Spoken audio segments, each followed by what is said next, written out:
Un momento, por favor.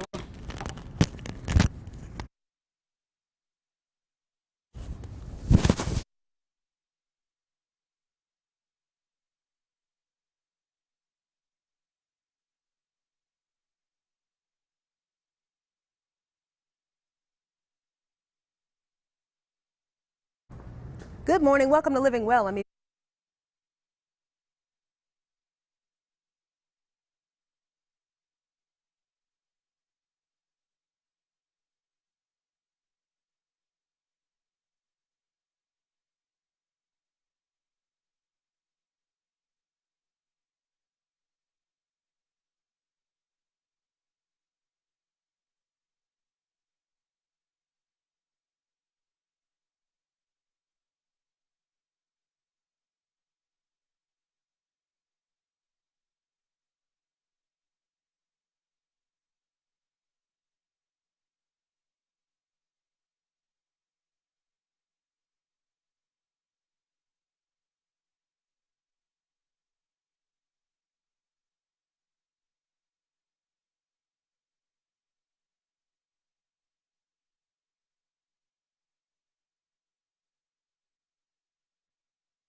Celebrating everything that makes Central Illinois amazing.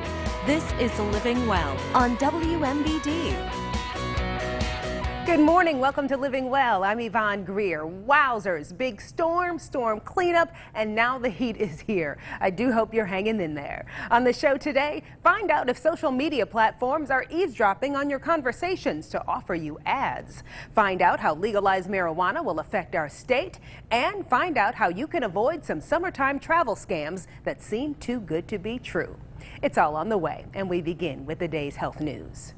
You might already know that too much sitting is bad for you, but now a new study suggests that not all types of sitting are equally unhealthy. Hillary Lane has the details. Move more and sit less. That's been the advice from researchers looking at the negative effects of sitting for long periods. Now, new research suggests the type of sitting may make a difference. Sitting while watching TV increases your risk for heart disease and death. Workplace sitting does not. The study looked at more than 3,500 people for 8 years and found people who watched 4 or more hours of TV a day had a 50% greater risk compared to those who watched less than 2 hours. Dr. Keith Diaz from Columbia University Vagelos College of Physicians and Surgeons is the study author. We think it has to do with the nature of the sitting habits. So when you sit and watch TV, you sit for hours at a time, 3-4 hours straight, versus when you're in the workplace, you're going to the copy machine or a printer or a coworker's desk, and so you're breaking up your sitting. And some good news, moderate to vigorous exercise may help reduce some of the harmful effects of sitting and TV watching. What we found also in the study was that those individuals who exercised 150 minutes or more in a given week, that their risk from TV viewing were eliminated. While more research is needed, Dr. Diaz says it's possible taking short breaks from TV time may have big benefits. Hillary Lane, CBS News, New York. The average adult spends an estimated 6.5 hours sitting per day. Researchers say a common chemical found in toothpaste could be linked to osteoporosis in women. Researchers looked at data from nearly 2,000 women between 2005 and 2010 and found that women who had higher levels of the chemical triclosan in their urine were more likely to develop osteoporosis later on in life. It's a disease which a person loses bone mineral density. According to the FDA, triclosan is used to prevent bacterial contamination. It's an ingredient that's been found in some hand sanitizers, toothpastes, and cosmetics, as well as kitchenware, toys, furniture, and clothing. In 2016, the FDA started to restrict the use of triclosan and eventually banned it for the use of over-the-counter hand sanitizers. It is still, however, present in some products today. Could your daily dose of certain medications be increasing your risk for developing dementia? In today's Health Minute, Meredith Wood takes a look at the correlation. If you take an anticholinergic drug, you might be at an increased risk of dementia. A new study published in the journal JAMA Internal Medicine found a strong connection between the debilitating disease and certain medicines in that drug class, particularly medication for depression, overactive bladder, epilepsy, and antipsychotics. Researchers analyzed data on nearly 285,000 adults in the UK, 55 and older, between 2014 and 2016. Based on their exposure to anticholinergic drugs, they found that those who took them were 50% more likely to get dementia. A person only had to be on a strong daily dose for at least 3 years or take about 1,100 doses over 10 years to be at that high-risk level. People taking anticholinergic drugs are advised not to stop taking them without consulting with their doctor first. For today's Health Minute, I'm Meredith Wood. In an editorial published alongside that study, experts say since the study only shows an association, more research is needed to clarify whether anticholinergic medications are truly representative of a reversible risk factor for dementia. Another news locally, Unity Point in Pekin will be discontinuing its labor and delivery services. The hospital announced those services are being shifted to Peoria. Other adult specialty services will remain in Pekin. Unity Point leaders say this move will allow hospital staff to better meet the needs of its community.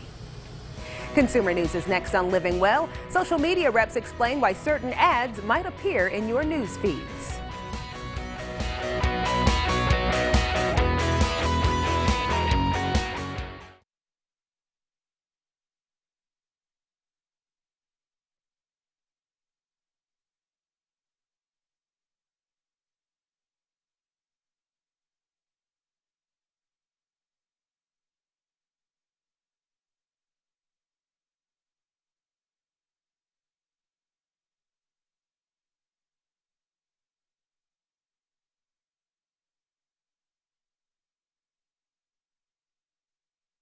You're watching Living Well on WMBD. Have you ever mentioned a product in a conversation and then soon after an ad for that product pops up on your social media timeline? It has many wondering if their private conversations are not so private. Hillary Lane reports from New York. Alejandra Salinas can't shake the feeling that her phone may be listening in on her private conversations and sending product ads. I mean, it's a social media. They are like their Facebook and Instagram and everything. I think they are like paying attention on what everybody does. Tessa Turek says it's happened to her and her friends. I always think it's kind of freaky that it's just like a weird coincidence, but like, I don't know, there's possibility it is a coincidence. In an interview with CBS This Morning's Gayle King, Adam Mosseri, the head of Instagram, says there's only 2 ways those ads are popping up. One is dumb luck, which can happen. The second is... Repeatedly, but go ahead. Repeatedly. The second is you might be talking about something because it's top of mind, because you've been interacting with that type of content more recently. Cyber experts say social media platforms and others monitor what we're doing across the web, and companies don't need to listen to know what's on your mind. According to social media experts, online users are mined on almost everything they post, share, like, and search for online. One study author says Google has trackers on 76% of websites, while Facebook watches us on 23% of sites. That's totally hot. But Mosseri insists Instagram is not spying on users and that listening to private conversations is problematic for many different reasons. Hillary Lane, CBS News, New York. In other consumer news, a new report from Oxford Economics says machines could take over 20 million manufacturing jobs around the world in the next decade. The global forecasting and quantitative analysis firm released its report Wednesday, saying robots could displace about 8.5% of the global manufacturing workforce. Robots are becoming cheaper than many human workers, in part because of the falling costs of machines. Oxford Economics warns that the potential downside of automation is that it could increase income inequality. In the U.S., Oregon, Louisiana, Texas, Indiana, and North Carolina are reportedly the most vulnerable. That's because those states are reliant on manufacturing jobs that could disappear because of robots.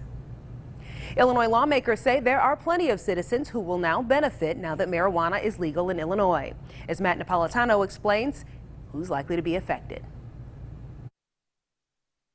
Many in the state of Illinois exhaling after new Governor J.B. Pritzker signed legislation Tuesday making the state the 11th to legalize marijuana for recreational use. Legalization of adult use cannabis brings an important and overdue change to our state. The war on cannabis has destroyed families, filled prisons with nonviolent offenders, and disproportionately disrupted black and brown communities. The governor says the passage of the bill hits the reset button on the war on drugs, allowing residents 21 and over to buy and possess up to 1 ounce of pot at a time, while non-residents can have no more than 15 grams. The drug must be purchased at a licensed dispensary. Those outlets set to open January 1st, 2020. Legalization also means good news for the roughly 800,000 people who have criminal records for purchasing or possessing up to 30 grams of marijuana. This legislation will clear the cannabis-related records of nonviolent offenders. It will also reinvest tax revenue back into communities that need it most.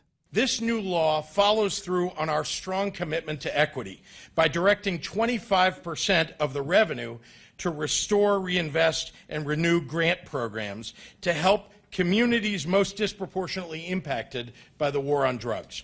However, police organizations have concerns about people driving under the influence of marijuana, especially without effective detection technology. Smoking will not be allowed in public, and businesses and schools can choose to ban the use of marijuana.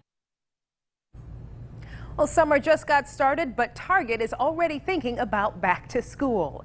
The retail chain is bringing back the extra discount for teachers. Starting July 13th, it's giving educators 15% off on school supplies, clothes, and other back to school essentials. You can now also order your child's school supplies with the Target app. There will be same-day delivery if you don't want to hassle with the lines. To sign up for an educator's discount, go to Target's website /teachersprep.